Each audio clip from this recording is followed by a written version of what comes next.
وبرکاتہ۔ معزز سامعات، الحمدللہ عظیم آن لائن فاؤنڈیشن کی طرف سے جو ہمارا کورس چل رہا ہے اس کی آج چوتھی کلاس ہے۔ اس میں ہم انشاءاللہ سورہ کوثر کا ترجمہ اور تفسیر کرتے ہیں۔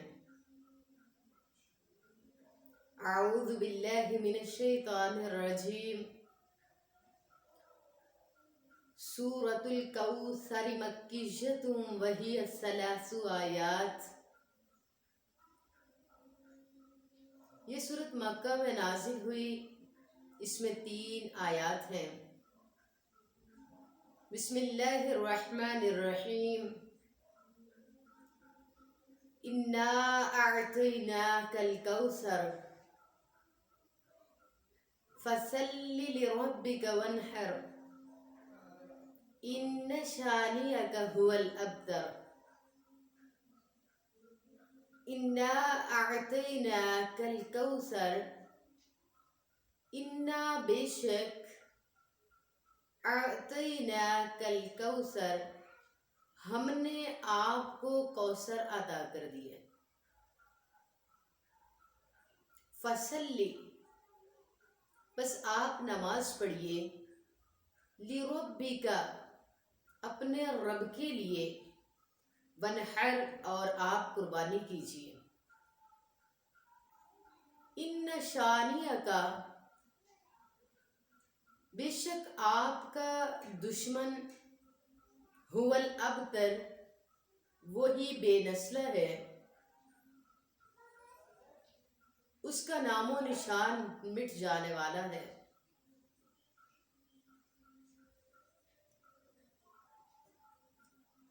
اس آیت کا شان نزول کچھ یوں ہے کہ نبی علیہ السلام کو اللہ رب العزت نے 3 بیٹے دیے جو کہ بچپن میں ہی وفات پائے۔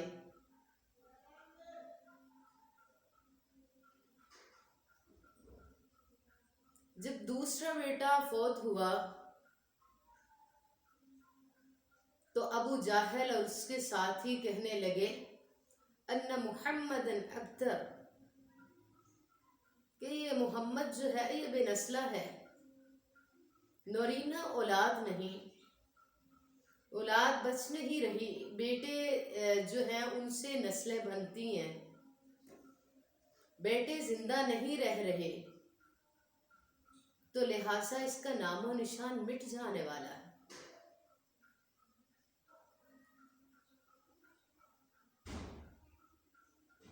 اس سے پہلے جو نبوت کے ابتدائی دور میں نبی علیہ السلام نے مشکلوں کا سامنا کیا، بہت مشکلیں آئیں، مصیبتیں آئیں، لوگوں نے مذمتیں کیں، جھٹلایا نبی علیہ السلام کو، اور نبی علیہ السلام اس میں اگر پریشان ہوئے تو اللہ رب العزت نے فرمایا وَلَلْآخِرَةُ خَيْرٌ لَكَ مِنَ الْأُولَى وَلَسَوْفَ يُعْطِيكَ رَبُّكَ فَتَرْضَى۔ اے میرے پیارے پیغمبر، آپ کا یہ جو پہلا وقت ہے اس سے آئندہ والا وقت آپ کا اچھا ہوگا، بہتر ہوگا، اور آپ کو آپ کا رب وہ کچھ عطا کر دے گا جس سے آپ راضی ہو جائیں گے۔ نبی علیہ السلام اس چیز کی امید میں بھی تھے کہ اللہ رب العزت مجھے وہ کچھ عطا کرے گا جس سے وہ مجھے راضی کر دے گا۔ نبی علیہ السلام اپنے اللہ پہ راضی تو ہر وقت ہی تھے، لیکن جو اللہ رب العزت نے فرمایا تھا اس کی امید بھی رکھے ہوئے تھے۔ اللہ رب العزت نے فرمایا فَإِنَّ مَعَ الْعُسْرِ يُسْرًا، إِنَّ مَعَ الْعُسْرِ يُسْرًا، بے شک ہر مشکل کے ساتھ آسانی ہوتی ہے. تو اللہ رب العزت نے جب اس سورت کو نازل فرمایا، حضرت انس بن مالک سے منقول ہے رضی اللہ تعالی عنہ، کہتے ہیں صحابہ کے درمیان رسول اللہ صلی اللہ علیہ وآلہ وسلم تشریف فرما تھے، تو اچانک سے رسول اللہ صلی اللہ علیہ وآلہ وسلم کو اونگ آ گئی.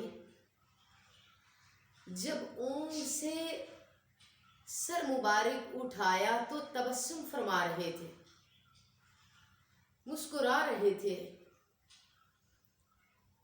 بعض روایات میں ہے کہ رسول اللہ صلی اللہ علیہ وآلہ وسلم نے خود ہی فرمایا، بعض میں ہے کہ صحابہ نے دریافت کیا کہ آپ تبسم فرما رہے ہیں، تو رسول اللہ نے فرمایا اللہ نے سورہ کوثر نازل فرمائی.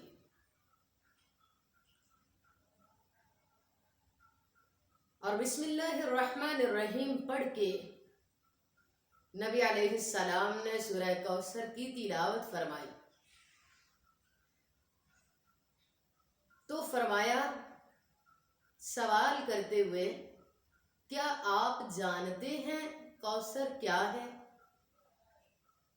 صحابہ اکرام کہنے لگے اللہ رب العزت خوب جاننے والا ہے، اور وہ جتنا اپنے پیارے پیغمبر کو بتا دے پھر اس کے رسول جاننے والے ہیں.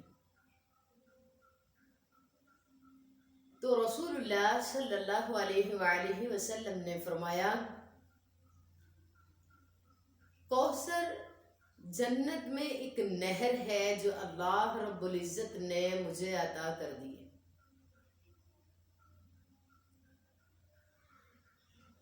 اللہ رب العزت نے کوثر عطا کی، آخرت میں اتنا بڑا رتبہ عطا کیا. یہ کوثر کا جو معنی ہے بے انتہا کثرت ہے، اس کے اندر متعدد معنی اس کے ہیں. ابن کثیر والے کہتے ہیں کہ اس سے مراد جو ہے وہ خیر کثیر ہے، اور صحیح حدیث سے بتلایا گیا ہے کہ اس سے وہی نہر جو نبی علیہ السلام نے فرمایا جنت کے اندر نہر ہے. اور بعض احادیث میں ہے کہ یہ حوض ہے، حوض کوثر ہوگا. اور نبی علیہ السلام نے اپنے صحابہ کے دوران یوں فرمایا بھی تھا کہ جنتی جنت جانے سے قبل میرے حوض پر آ کے کوثر کا جام نوش فرمائیں گے. اللہ رب العزت ہمیں بھی نصیب فرمائے، اللہم آمین.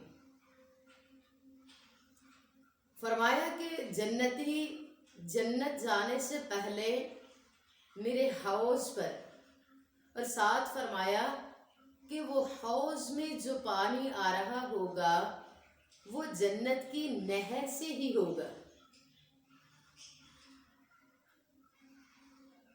فرمایا شہد سے میٹھا، دودھ سے سفید، خوشبودار، جو ایک دفعہ پی لے گا دوبارہ پیاس نہیں لگے گی.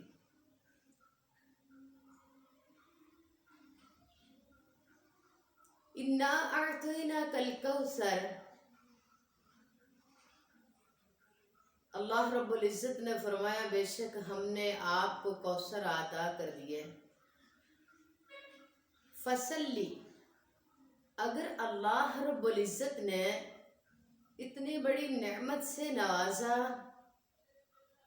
اتنا بڑا انعام کیا کہ آخرت میں بھی سب سے رتبہ بلند کر دیا،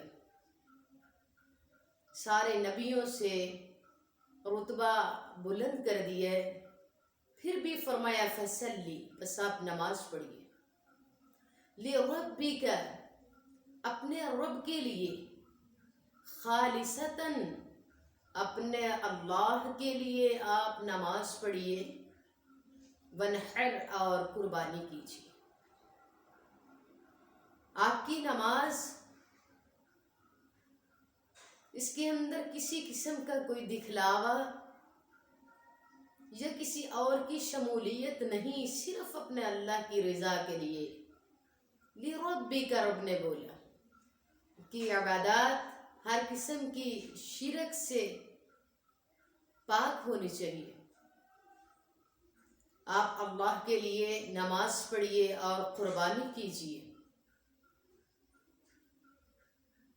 اِنَّ شَانِئَكَ هُوَ الْأَبْتَرُ، بے شک آپ کا دشمن بے نسلہ رہے گا۔ جیسا کہ لوگوں نے اس وقت دشمنوں نے دشمنی کرتے ہوئے ایسے بولے کہ رسول اللہ جو ہیں یہ ابتر ہیں، تو اللہ رب العزت نے انہیں ابتر قرار دے دیا۔ آج دیکھا جائے تو جہاں اللہ رب العزت کا نام آ رہا ہے، اذان کے اندر اللہ کا نام ہے، تو نبی علیہ السلام کا بعد میں نام آ رہا ہے۔ نماز میں درود کے بغیر نماز نہیں ہے۔ ہر جگہ پہ اللہ رب العزت نے اپنے پیارے پیغمبر کا نام رکھا، اور جب تک یہ سورج چاند ستارے رہیں گے رسول اللہ کا نام ہے، اور دنیا کے ہر خطے میں لوگ اپنے بچوں کے ساتھ محمد احمد نام رکھ رہے ہیں۔ دشمنوں کا نام، اور یہ ابو جہل ہو گیا، اس کا نام کسی آج کے دشمن نے بھی نہیں رکھا۔ ان کا نام اللہ رب العزت نے مٹا دیا، اور اپنے نبی کا نام تو قیامت میں بھی، قیامت کے روز، محشر کے روز بھی بلند کر دیے، سب سے اعلیٰ کر دیے، حوض کوثر عطا کر کے۔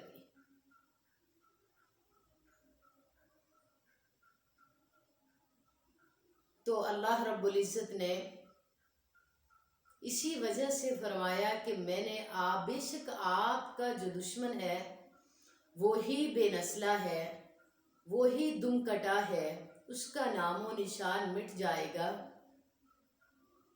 اور اللہ رب العزت نے جو اپنے پیارے پیغمبر کو حوصلے اور تسلیاں عطا فرمائیں، یہی وجہ تھی کہ جو اللہ اپنے پیارے پیغمبر کو بہت محبوب تھے، اللہ رب العزت ہمیں یہ سمجھ کر عمل کرنے کی توفیق عطا فرمائے کہ جو بات محبوب کی طرف آئی ہے وہ محبوب کی امت کے لیے بھی ہے، کہ فصلی، اللہ نے کہا نماز پڑھیے، ونحر اور قربانی کیجیے، اپنے اللہ کے لیے نماز پڑھیے، اور قربانی کا عمل بھی اللہ رب العزت کو پسند بہت زیادہ، جس وجہ سے اللہ نے قربانی کا ذکر بھی کیا کہ آپ قربانی بھی کیجیے۔ اللہ رب العزت عمل کرنے کی توفیق عطا فرمائے۔ السلام علیکم۔